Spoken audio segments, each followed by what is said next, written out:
Je m'appelle Lucienne Lerman, épouse Naillet, et je suis née le 4 août 41.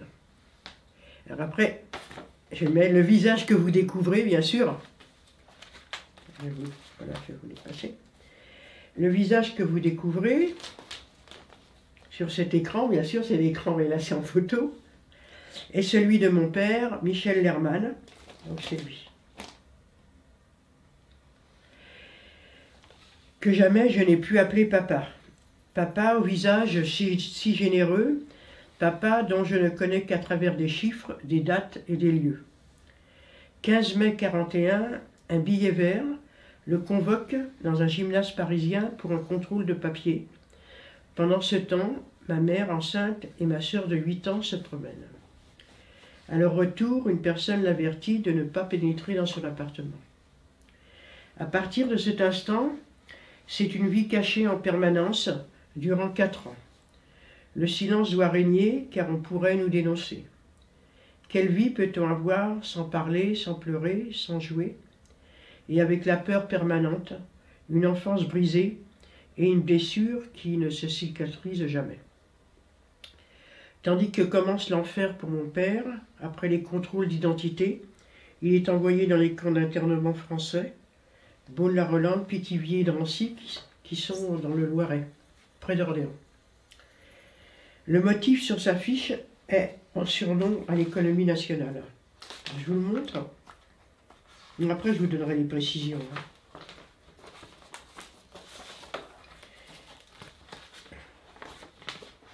Si je l'avais, c'est pas mal.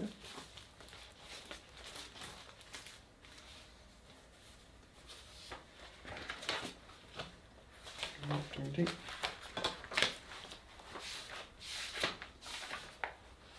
Voilà. Je suis revenu hier soir. Voilà. Allez. C'est des documents qui proviennent des archives et qui donnent une explication aux familles pourquoi ils prenaient les gens d'origine juive, quoi. 17 juillet 42, départ pour Auschwitz, dans un convoi à bestiaux, le numéro 6. Dès son arrivée, il revêt le costume spécial des camps, fait en treillis à rayures grises et bleues. Il ne porte plus de nom, on lui tatoue un numéro, matricule sur le bras, 49 399. Sa baraque porte le numéro 22. Auschwitz, camp d'extermination, résume en un lieu et en un nom la criminalité du régime nazi. Mon cher père était coupable d'être né juif et donc assassiné par principe au nom d'une idéologie fondée sur une hiérarchie entre les groupes humains des races inférieures. Et les races inférieures, il n'y avait pas que les juifs, il y avait les homosexuels, les handicapés. Je ne pourrai jamais oublier que la majorité de ma famille a été gazée dans ces fours crématoires. Je témoigne, et donc on va en parler, pour que enfin mon histoire vous invite à la vigilance, à l'éveil, à la réflexion, pour la mémoire et pour rendre un peu de vie à tous ceux qui me sont chers, une ode à la vie et à l'humanité. Voilà, c'est ce que je lis avant de raconter mon histoire. Alors attendez, je vais me boucher. Excusez-moi.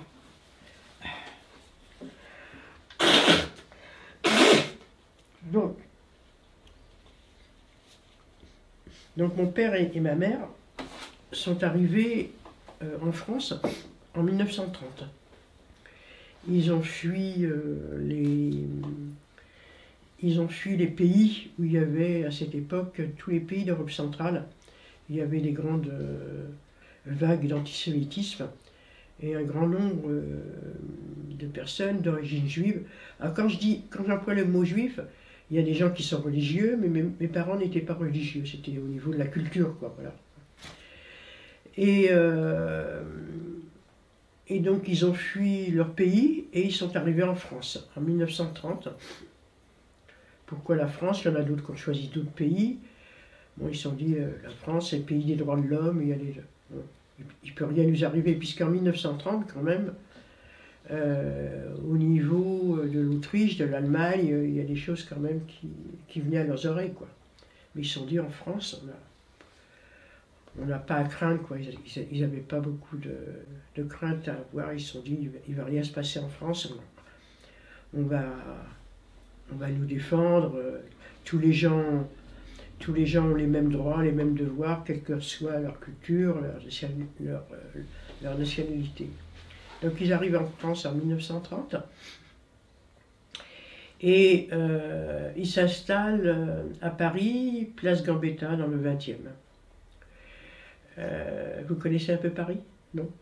Voilà. Donc c'est à peu près, c'est dans l'est de Paris. Voilà. Donc ils habitent au troisième étage, au deuxième étage, excusez-moi, au deuxième étage, un petit appartement, et mon père était tailleur. Donc une photo où je le montre. Donc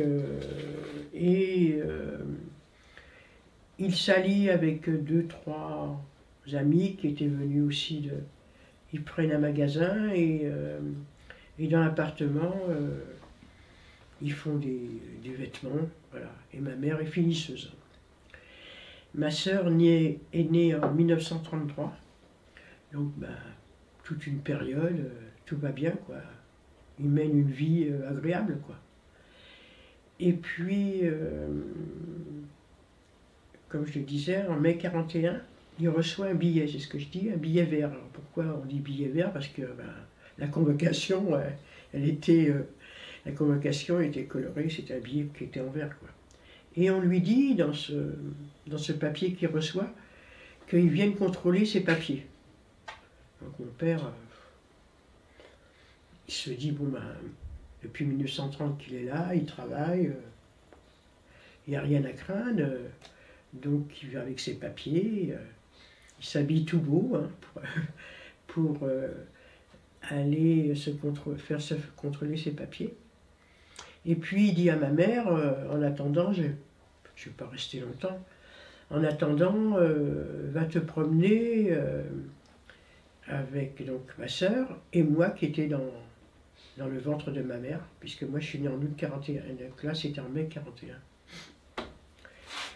Et puis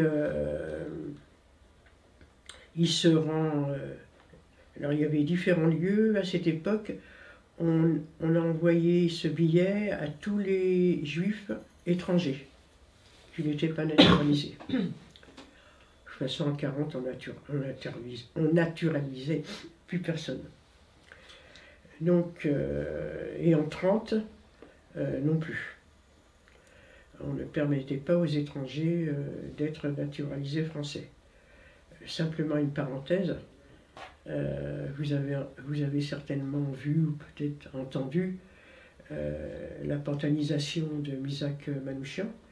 Lui, il avait demandé son naturalisation en 1930 parce qu'ils sont arrivés en 23 en France. Il avait demandé sa naturalisation en 30, il ne l'a pas obtenue. Et donc, ça c'est la parenthèse, donc je reviens à mon histoire. Et donc, ils seront. Donc, il y avait 4700 étrangers qui avaient été convoqués, principalement des hommes.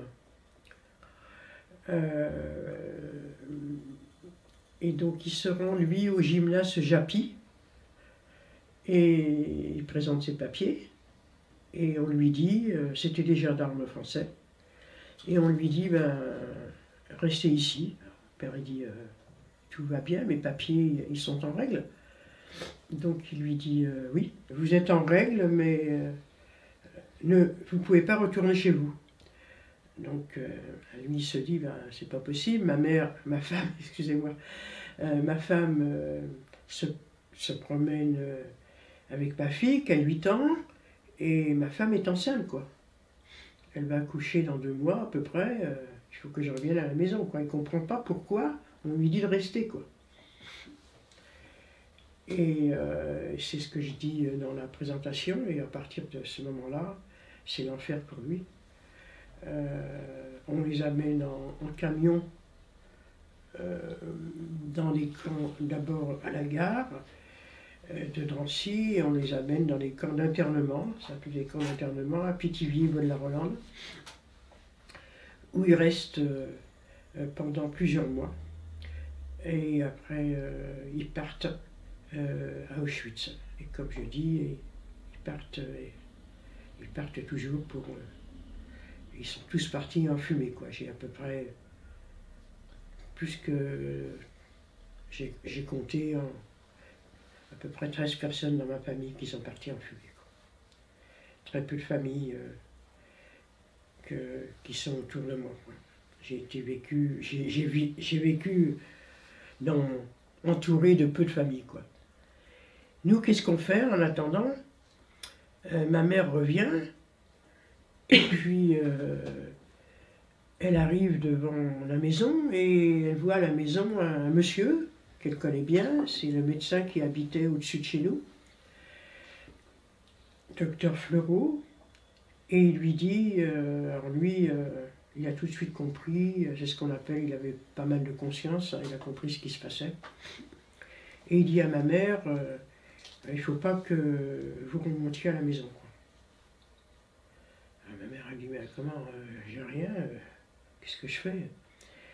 Alors le médecin lui dit, moi je vais m'occuper de Rachel, elle s'appelait Rachel, ma sœur, je vais m'occuper de Rachel, je vais me mettre en rapport avec une association. Ma mère ne comprend rien du tout, elle est complètement un peu angoissée, elle se demande ce qui se passe, quoi. Et il dit, moi je vais vous trouver un petit lieu pour vous cacher jusqu'à ce que vous accouchiez, quoi. Donc il se met en rapport avec une association humanitaire qui s'appelait le Croissant Rouge. Et cette association trouve une famille d'accueil pour ma sœur. Et donc cette famille d'accueil se trouve à Pouzauges, en Vendée. Voilà, et puis donc ma sœur part chez cette famille de fermiers. J'ai des photos aussi. Et ma mère, le mois d'août 41 arrive. Le mois d'août 41, elle dit, bon, comme je dis, ben, je cogne, hein, il faut que je sorte du ventre. Hein. Et elle va beaucoup de femmes juives accoucher à l'hôpital Rothschild. C'est un hôpital privé à l'époque. Maintenant, c'est un hôpital public qui est dans le 12e arrondissement. Et elle arrive dans cet hôpital. Et dans cet hôpital existait déjà un réseau de résistance, des gens très courageux, qui au début, donc là c'est en août 41, avaient la géniale idée de dire, parce que cet hôpital était contrôlé par à la fois des nazis et la police française, qu'on nommait la Gestapo, quoi. Ils surveillaient cet hôpital puisqu'ils savaient qu'un grand nombre de femmes juives faisaient naître leurs enfants. Donc on peut s'imaginer que pour plein de raisons, ils devaient surveiller pour différentes raisons. Voilà. Vous me poserez des questions si vous voulez. Voilà. Je ne les dis pas a priori, quoi. Et puis, ce réseau de résistance, au début, il décide que les femmes qui accouchent, on ne déclare pas les enfants, on les déclare mortes ou morts-nés. Et on envoie ces bébés à la morgue. Je fais partie de cela. Un livre est sorti très très tard, parce que ce réseau de résistance, on n'en a pas connu cette histoire, on l'a connu très tard. Et il y a un livre qui s'appelle Les enfants du salut. Et pendant plusieurs jours, des gens venaient nous donner leur sein pour qu'on puisse être nourris, quoi. Ce même réseau de résistance, alors ces déclarations des enfants morts-nés, il n'a pas pu continuer longtemps parce que vous imaginez que autant la Gestapo que les nazis, ils ont compris tout de suite que c'était pas possible qu'il y ait des tas d'enfants qui naissent morts, quoi, ou mortes. Donc ce même réseau de résistance a aussi l'audace de nous faire sortir, parce qu'il fallait nous faire sortir. Nous faire sortir, et ma mère n'a qu'une seule idée dans la tête, c'est de rejoindre ma sœur, quoi. Puisqu'elle le savait, le médecin, je suppose, elle lui avait dit que ma sœur était à Pouzauges.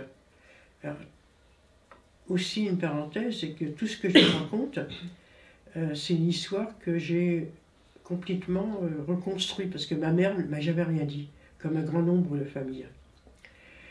Et donc il y a des pans de ce que je vous raconte que je n'ai pas pu retrouver. Comment ma mère s'est rendue à Pouzauges, ça j'en sais rien. Même aidée par des historiens, par des familles qui ont eu les mêmes histoires que moi, j'ai un peu reconstruit, mais bon, il y a des champs qui sont extrêmement personnels et donc difficiles à reconstruire et à savoir ce qui a pu se passer, quoi. Donc ma mère, elle se retrouve devant cette famille, elle arrive enfin à Pouzauges, et à Pouzauges, elle se retrouve avec des gens qui ont déjà 2 garçons, qui ont à peu près le même âge que ma soeur. Et donc elle demande, est-ce que vous pouvez garder mon bébé, quoi. Et moi, je me débrouillerai, quoi. Et ces gens lui disent, non, c'est pas possible. Alors pourquoi c'est pas possible? Parce qu'après, j'ai pu rencontrer les garçons. C'était pas possible parce que ces gens, pour se faire un peu d'argent, lavaient et repassaient le linge de la commandature qui avait leur bureau à Pouzauges. Donc vous imaginez des militaires de la commandature arriver avec leur linge et voyant ma sœur encore, ça pouvait passer, un enfant de 8 ans, le même âge que leur fils, mais moi un bébé, ça paraissait quand même pas possible. Donc s'ils avaient accepté, d'abord eux, ils risquaient leur vie, parce qu'il faut se dire que tous les gens qui cachaient des enfants et qui avaient le courage de cacher les enfants dont nous sommes, ils risquaient la mort, et puis moi je ne serais même pas là pour vous parler, quoi. Donc ils se mettent en rapport avec le curé du village, et ils nous trouvent un petit espace, ma mère et moi. Et donc c'est ce que je dis dans le récit, il ne fallait pas qu'on fasse de bruit, parce qu'il y a des gens qui pouvaient se balader, et sachant que ce petit appartement était inhabité, aurait pu nous dénoncer et dire que c'est pas possible, il y a quelque chose qui se passe, quoi. Donc pendant 4 ans, on est resté caché, on ne pouvait pas sortir. Ma mère m'a nourri au sein, et il a fallu aussi des gens courageux qui, sur leur ticket de rationnement, nous donnent de la nourriture et qu'un curé nous apporte à manger, quoi, pour que ma mère puisse me nourrir, parce que pour donner le sein maternel, il faut manger quand même. Voilà. Donc pendant 4 ans, on mène cette vie. Je vois pas ma sœur, et puis enfin, la libération. Ma mère sort de cet espace, de cette cachette, de cet enfer, et va retrouver ma sœur. On prend le train, et puis on se retrouve à Paris. Ma mère n'a qu'une seule envie, c'est de retrouver son appartement. Elle avait gardé la clé. Elle met la clé dans la serrure, et la clé ne pénètre pas dans la serrure, quoi. Et donc elle se demande ce qui se passe. Et elle monte voir le médecin qui était là. Et le docteur Fleureau lui dit, non, il y a des gens qui occupent le logement, quoi. pourquoi ils occupent le logement, parce qu'il y a des gens courageux, comme je vous ai raconté, puis il y a des gens qui en ont profité, qui pensaient qu'on n'allait pas revenir, et qui ont pris notre logement, quoi. Donc, ce fameux médecin se met en rapport avec la même association, et on nous trouve un autre lieu, rue des Panoyaux, dans le 20e aussi. Et l'appartement était tellement petit que, et puis ma sœur, elle devait aller à l'école, quoi, qu'elle ne pouvait qu'abriter ma sœur et ma mère. Et moi, on me retrouve une autre famille d'accueil à Gargenville, dans l'Essonne, pour que je puisse aller à l'école, puisque je ne pouvais pas rester dans l'appartement. Je vais à Gargenville, et pendant le premier week-end, ma mère va à l'hôtel Lutetia. À l'hôtel Lutetia, c'était là où arrivaient tous les déportés. Et elle a qu'un seul espoir, on a toujours de l'espoir, quel que soit ce qu'on entend, quoi. C'est de retrouver mon père, quoi. Et elle vient avec la photo, elle montre la photo avec la photo aux déportés qui sont survivants. Et un monsieur s'approche d'elle et lui dit non, il ne reviendra plus, quoi. Donc ma mère sait de quoi il s'en retourne, quoi. Et donc vous imaginez ce qui peut se passer. Elle retourne et ce monsieur lui dit, il pense qu'il va retrouver, il avait un très grand atelier de confection.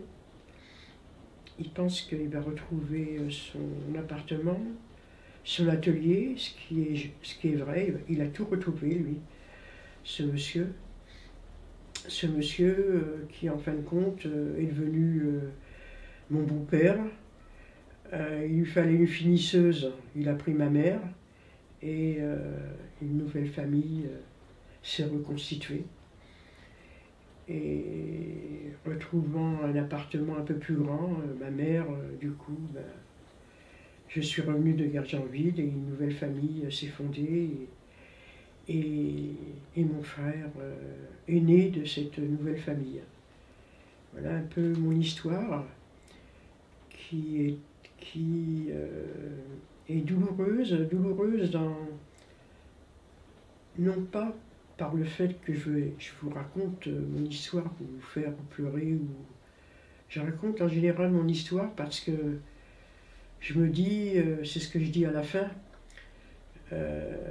l'histoire, elle revient jamais dans la même configuration historique.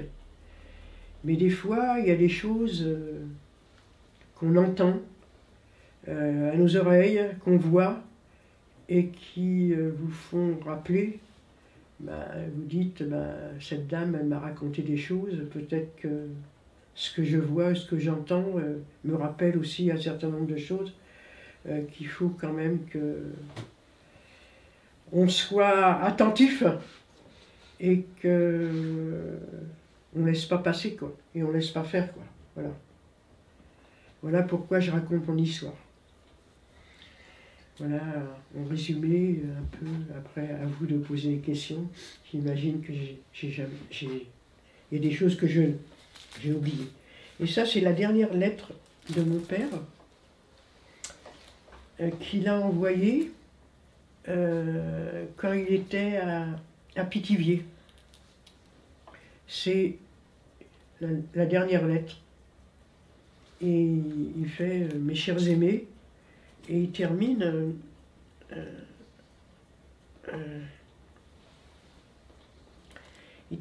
« Chers enfants, je ne vous oublierai jamais. Je te quitte en t'embrassant », il écrit à ma mère, « bien fort, de tout mon cœur. 1000 baisers pour le cher Michel et Lucienne que j'ai malheureusement pas pu connaître. » Voilà. Voilà.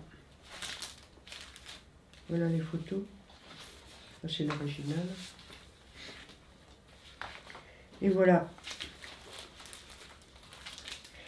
Simplement, pour vous dire que comment les blessures sont difficiles, quand mon frère est né, il est né en 47. Quand mon frère est né, bien sûr, lui, il jouait avec les jouets. Hein. Et c'est pour ça que ma mère disait que j'étais extrêmement violente. Oui, c'est vrai. Je cassais les jouets. Je ne voulais pas qu'il joue. Parce que comme moi, j'ai pas eu de jouets, vous voyez, l'inconscient, j'avais pas conscience, mais l'inconscient jouait un rôle, quoi. Je lui cassais ses jouets, je voulais pas entendre le bruit des jouets, quoi. Voilà, tiens, ça c'est une photo. Attendez. Des gens qui étaient... vous voyez? Voilà. C'était des gens où on était à Pouzauges. Et ma sœur avait assisté à leur mariage. Ma sœur, c'est celle-là. Et les deux enfants, après je les ai reconnus. Voilà, c'est les deux garçons. Lui et lui. Je les ai retrouvés quand j'ai fait mon enquête à Pouzauges. Il y a des ressurgences aujourd'hui, à la fois de par les paroles d'un certain nombre de personnes, et puis effectivement, il y a un certain nombre de pays où les relents du nazisme se font jour, quoi, ou du populisme. C'est vrai que ça me fait froid dans le dos, hein. C'est sûr. Je me dis, ça recommence, quoi. C'est les immigrés, quoi. À chaque fois, c'est quelqu'un d'autre qui est responsable de ce qui se passe, quoi. On trouve toujours des boucs émissaires, quoi. Un jour, c'est les juifs, un jour, c'est les tziganes, un jour, c'est les immigrés qui prennent le travail des uns, des autres. On n'explique jamais les causes de ce qui peut se passer, mais c'est tout le temps la faute des uns et des autres. Je veux dire qu'un génocide de cette nature, puisqu'il y a eu 5 génocides qui ont été reconnus dans le monde, le Rwanda,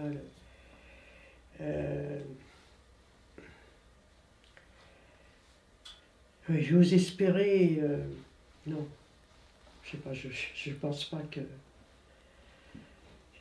qu'on puisse, parce qu'il faut vous dire que les nazis avaient, à la conférence qu'on appelle la conférence de Wannsee, ils se sont réunis, ils avaient fait une carte, et sur chaque carte, et sur cette carte, ils avaient affiché le nombre de juifs qui habitaient dans chaque pays. Il y avait 11 millions en Europe centrale, et ils avaient décidé de tuer 11 millions de personnes. Je ne pense pas qu'un tel génocide, encore il y a eu le Rwanda, puisse se passer. Et puis aujourd'hui, il y a d'autres faits de guerre qui fait que on peut s'interroger. Hein. Et c'est pour ça que jusqu'au bout et jusqu'où j'aurai ma santé, quoi. Hein. Je témoignerai parce que à un moment donné, il faut ouvrir les yeux et les oreilles, quoi. On ne peut pas laisser faire, quoi. Et si on laisse faire, oui, ça peut arriver. Pas dans les mêmes. L'histoire n'est jamais, elle ne se reproduit de la même façon. On n'est pas les mêmes configurations, il y a des réseaux, enfin bon. Même si je dis toujours aux jeunes, vérifiez tout ce qu'on vous dit, mais quand même, on voit des choses sur vos portables, sur les ordinateurs. Bon. J'ai à peine... Non, je ne veux pas imaginer que ce que je vous raconte se reconstitue. Hein. Que les fours crématoires puissent se refabriquer. Hein. Non. Et que le gaz cyclone puisse faire partir des millions de personnes en fumée. Non, je ne pense pas qu'on puisse. Mais il peut avoir aussi d'autres formes aussi épouvantables qui éliminent des hommes et des femmes et des enfants parce que on leur dit que c'est la faute d'eux. Hein. Oui. pour moi, témoigner, c'est véritablement permettre à ce que vous entendiez que on ne peut pas laisser faire, quoi. Il faut se battre, quoi. On ne peut pas laisser faire à ce que des gens crèvent la faim, qu'il y en a d'autres qui s'engouffrent de plein de fric. Non, ça, moi, je peux pas. On est dans un pays où, dans les mairies, il y a liberté, égalité, fraternité. À un moment donné, ça a du sens, quoi. Quel que soit ce qu'on décide, quoi.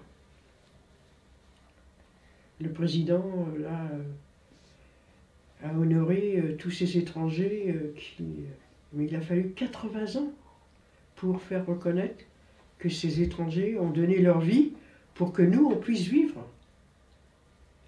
Ça, l'histoire. Ils étaient jeunes, hein, 20 ans, 18 ans. Ils ne se sont pas posés de questions. Hein. Et même dans la lettre que Missak Manouchian, il dit je n'en veux pas au peuple allemand, quoi. Et donc ça veut bien dire qu'il avait dans sa tête que les peuples, il y a des gens qui peuvent relever la tête, et malheureusement il y en a qui baissent la tête, et il y en a qui dénoncent.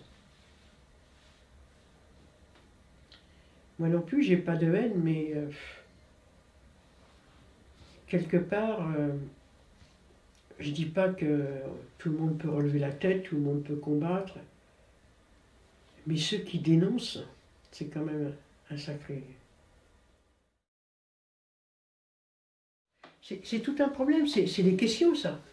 C'est que comment un peuple allemand qui est extrêmement une très grande culture, il puisse, on vit, en Allemagne il y avait une très grande communauté juive, hein, importante, un grand nombre d'intellectuels, ils ont fait partie d'un grand nombre d'écrivains, et comment un peuple de grande culture puisse se croire que en exterminant des gens, des Allemands peuvent retrouver du boulot. Parce que là, en Allemagne, il y avait énormément de chômage. Et ce qui n'a pas été le cas, puisque la guerre, elle a affamé aussi, et le peuple allemand aussi. Hein. Et en France, la même chose. Alors la France, c'est un pays particulier. La France, c'est un des seuls pays d'Europe où il y a eu 2 tiers de gens juifs qui ont été sauvés. Un tiers qui a été C'est grâce à la résistance hein? C'est grâce à la résistance? Oui, pas que la résistance. Il y a la résistance, oui, bien sûr. Mais il y a des gens courageux, comme ce que je vous ai raconté, qui ont sauvé et qui ont caché des enfants. Il y a ce curé aussi, hein, voilà. Donc, il y a des milliers de personnes qui n'ont pas cru Pétain et qui ont fait preuve de courage, de civisme, d'humanité, quoi. D'humanité. Pour dire non, c'est pas possible. C'est pas possible. On prend des enfants. Et pourquoi les Français, une partie des Français ont cru, à votre avis? Et ont laissé passer les autobus pleins, ou que dans les jardins, on dit interdit aux chiens et aux juifs. Pourquoi, à votre avis, ils y ont cru, ça? Parce que la Seconde Guerre mondiale, c'était avant tout une guerre idéologique. Oui, l'idéologie, mais aussi le fait, tu as raison, l'idéologie, de penser, en disant que c'était les juifs qui étaient à la tête des banques, tout ça, oui, c'est vrai. Mais il y a aussi le fait que Pétain a dit, si aux nazis, on leur donne les juifs, et ils ont fait mieux que ce que les nazis demandaient, si on leur donne les enfants, on va épargner la France de la guerre. C'est ça qu'il leur a dit. Les Français l'ont cru. Ils l'ont cru. Et la France n'a pas été épargnée par la guerre. C'est ça le problème de poser. C'est qu'ils ont cru Pétain en leur disant ben, si on fait ce que les nazis nous demandent, ben, la France elle sera épargnée, on n'aura pas la guerre.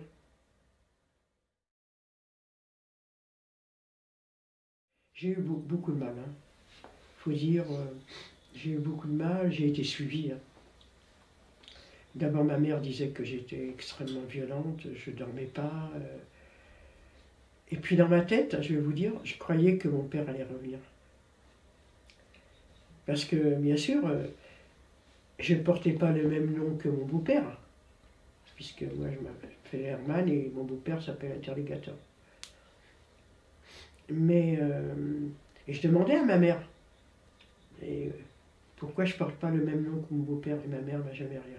Elle me dit non, non, apprends bien à l'école, et puis c'est tout, quoi.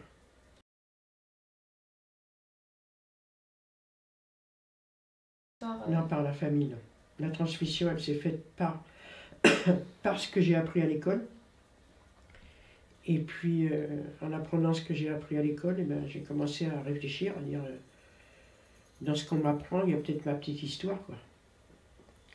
Mais pour la question que tu me poses, oui. Il a fallu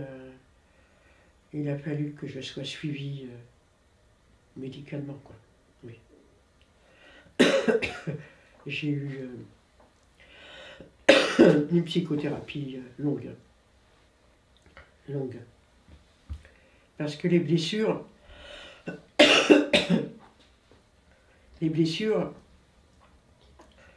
quelle que soit la vie que tu mènes, les blessures, elles sont à l'intérieur de ton corps et de ta tête, quoi. Tu comprends pas, tu dis c'est injuste, quoi. Ce que tu subis, c'est injuste. C'est pour ça l'exemple que je donnais. Tout à fait. Tout à fait. Et j'étais, même à l'école, j'étais assez extrêmement agressif, quoi. J'étais un enfant, comme ma mère a dit, elle disait, je sais pas comment je vais faire avec toi, quoi. Elle n'arrivait pas.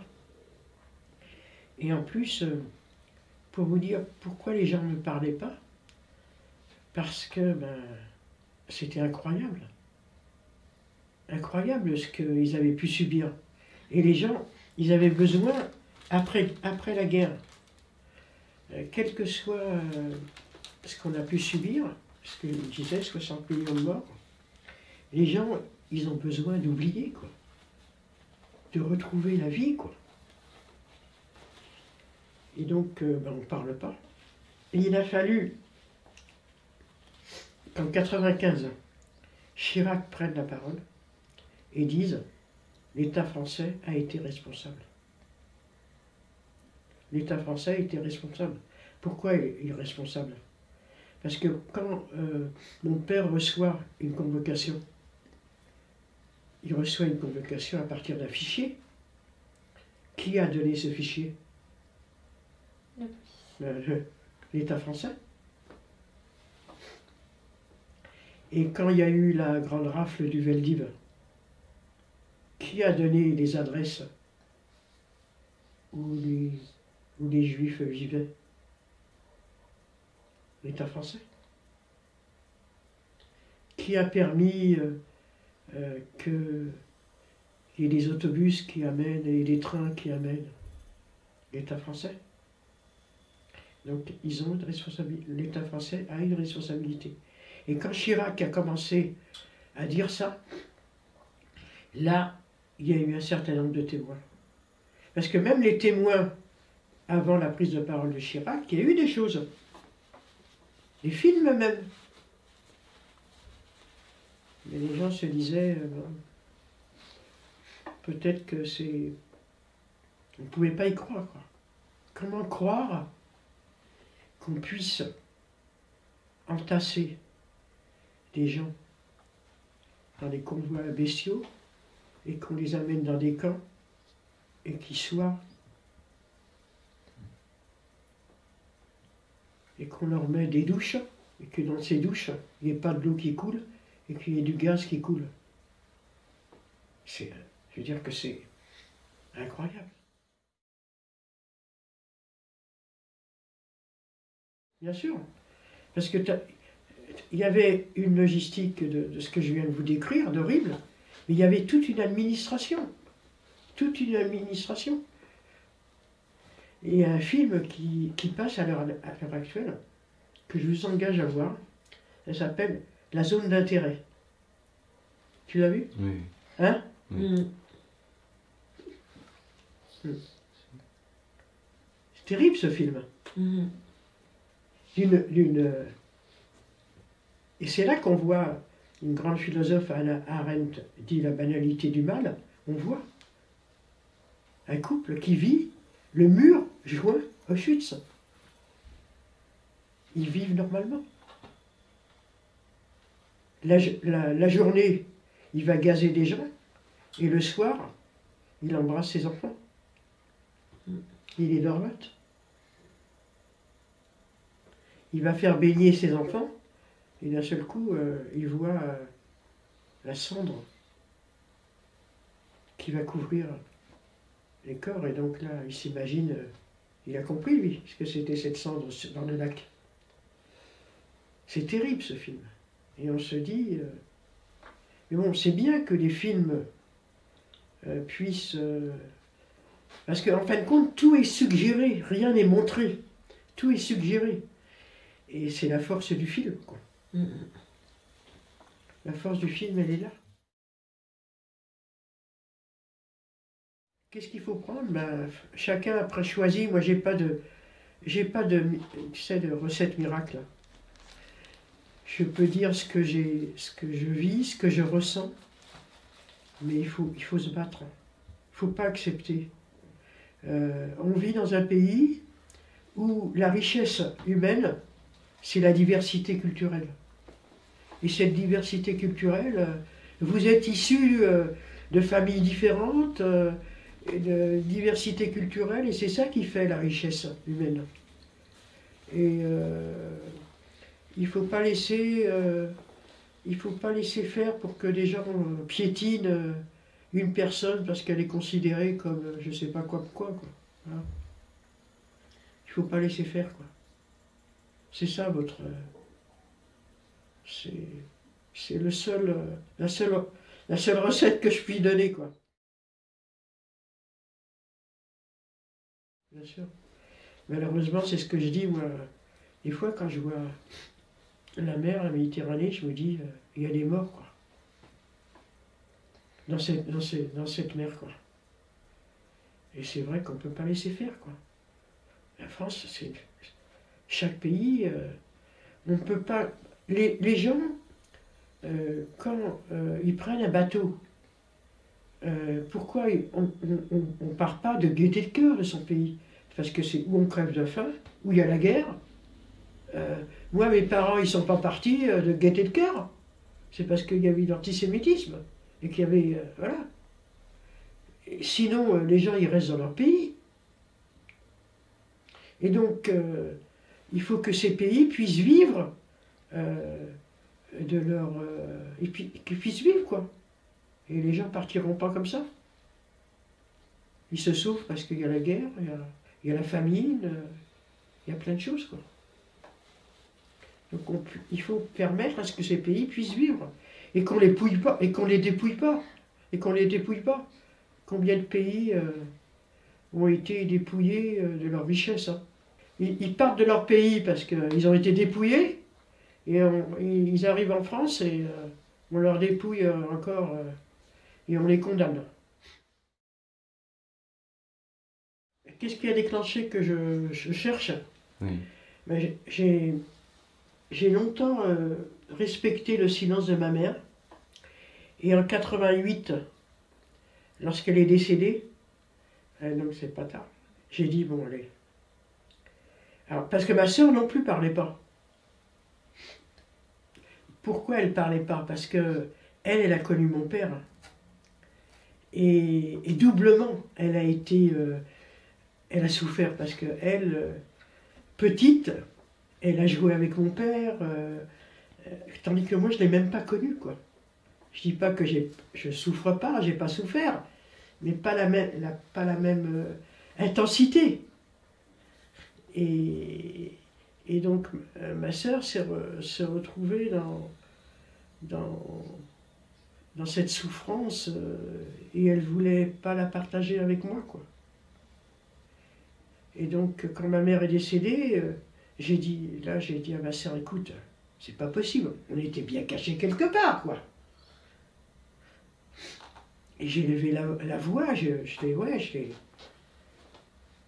brutalisé, quoi. Je lui ai dit, c'est pas possible, dis-moi où on était, quoi. Ne m'accompagne pas, mais dis-moi où on était, quoi. Et donc là j'ai commencé, elle m'a dit à Pouzouge. Et là je suis partie avec mon frère, parce que mon frère il est décédé malheureusement, et ma soeur aussi. Et mon frère est parti avec moi et on a commencé à chercher, quoi.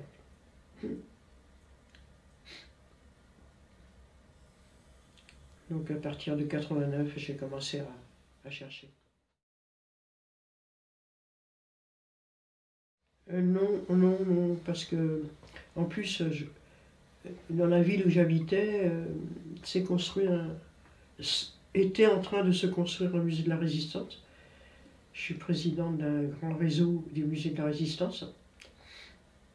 C'est pas par hasard que, effectivement, je m'en occupe. Et donc, j'ai pu rencontrer un grand nombre d'historiens.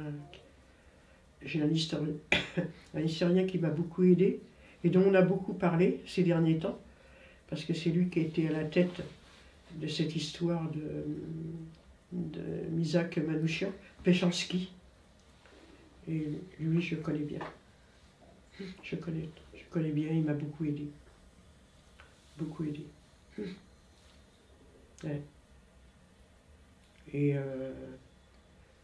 j'ai reconstitué cette histoire à travers, bien sûr, puisque lui, le fils, là, je l'ai rencontré. Il était encore vivant. Et il habitait Pouzouge.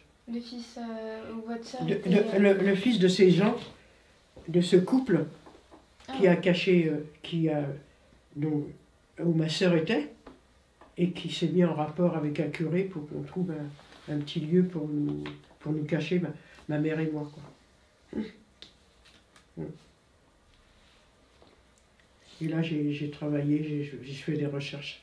Alors, il y a des recherches que je vous raconte qui n'ont peut-être pas été d'une façon précise, ce que je vous raconte, mais en rencontrant à la fois des historiens qui m'ont dit, qui ont rencontré aussi des gens comme moi, et puis au musée de la Shoah, j'ai pu aussi retrouver des archives et des enfants comme moi. Il y a des associations où on se retrouve. Oui, il y a eu pas mal. Oui. Les enfants cachés, oui. Il y a même eu dans des lieux où beaucoup d'enfants étaient réunis, quoi, ensemble. Comme des orphelinats. Oui, les orphelinats. Ouais. Et finalement, après, ces enfants, ils ont dû retrouver une identité. Ils ont retrouvé, il y en a qui ont retrouvé leur famille, il y en a qui n'ont pas retrouvé. Qui ont été orphelins. Moi, une famille s'est reconstruite, mais il y a des enfants qui se sont reconstruits en retrouvant ou des familles, des orphelinats. Il y a plein d'histoires différentes. Hein. Plein d'histoires différentes. Allez, remercier. Oui. Ouais, parce que bon, il y a une grande... Il y a Yad Vashem qui remercie et qui nomme les gens les justes. Ouais, moi je pense que quand on leur demande aux gens qu'ils soient résistants ou que des gens qui nous ont sauvés ou cachés, ils sont assez humbles. Hein. Ils disent, ben, on leur demande pourquoi vous avez fait ça. Ben, parce que c'est normal. C'est normal. On peut pas laisser faire, quoi. Parce que quand il y a des gens qui vous disent, mais nous on savait pas. Moi je n'y crois pas. Je n'y crois pas. Parce que quand on veut s'informer, on peut toujours s'informer. Et quand les gens ils disent on ne savait pas, ben parce qu'ils voulaient fermer les yeux. Quoi. Voilà. S'informer, on s'informe toujours. Je vais vous raconter une histoire. Enfin, pas une histoire. J'avais fait un témoignage dans un lycée à Châteauroux. Et puis, c'était des terminales. Donc en plus, en terminale, il y a la Seconde Guerre mondiale au programme. Et ça, ce que je vous raconte, c'est un an et demi. Ouais. Et il y a un jeune donc, de terminale qui, après mon récit, lève la main et me dit voilà, je suis un peu embêté pour vous poser une question. Moi j'ai entendu dire, vous dites que Pétain et Laval ont fait plus fort que les nazis et ont livré les enfants. Alors il dit, mais moi j'ai entendu le contraire, j'ai entendu que Pétain avait sauvé les enfants. Alors je lui dis, bah, écoute, si tu l'as lu ou si tu as entendu, moi je ne peux pas te répéter ce que je t'ai déjà dit, qu'il n'avait pas sauvé les enfants, mais ce que à ce moment-là je te propose, avec ton professeur, ou tout seul, tu regardes, tu consultes les archives sur Internet. En plus, on peut les consulter, elles sont libres. Et tu regarderas le document que je t'ai défini et qui indique, et qui est signé Pétain et Laval, et qui est donné aux nazis pour dire on peut vous livrer les enfants. Mais tu fais ce que tu veux, quoi. Voilà. Je ne peux pas te répéter ce que je t'ai déjà dit. Alors, il n'a pas fallu quelques jours, le prof d'histoire m'appelle et me dit, voilà, il s'appelle Alain. Alain est venu me voir et il est vraiment... il est embêté, il ne sait pas comment vous dire. Il a effectivement vu l'archive et l'archive vous donne raison, quoi. C'est signé. Alors je dis, bah écoutez, s'il veut, il peut m'envoyer un mail, j'ai toujours un mail, il peut m'envoyer un mail, me dire ce qu'il a envie de me dire, quoi. Et donc il m'envoie un mail en disant vraiment, je m'excuse, je vous ai peut-être blessé en vous posant cette question. Donc je lui dis, donc il m'envoie... Donc je lui réponds, non, non, tu ne m'as pas blessé, au moins tu as eu le courage de me dire, et au moins si c'est la preuve pour toi que quand on reçoit un document et qu'on lise des choses et qu'on entende des choses et que tu as compris qu'il faut vérifier, ben pour moi c'est l'enseignement le plus important. Voilà. Et tu n'as pas à t'excuser. Voilà. Donc ça montre bien que, pour moi, le plus grand enseignement que je peux vous livrer, c'est vérifier tout ce que vous entendez. Tout ce que vous entendez. Ben merci de m'avoir écouté, parce que Même enrhumé, je suis bavarde, quoi. Ça, ouais. Voilà. Ben, merci hein, pour vos gâteries, là. Mais vous pouvez les ouvrir et... Allez, attendez. On va manger quelque chose, quand même. Attendez. Allez-y.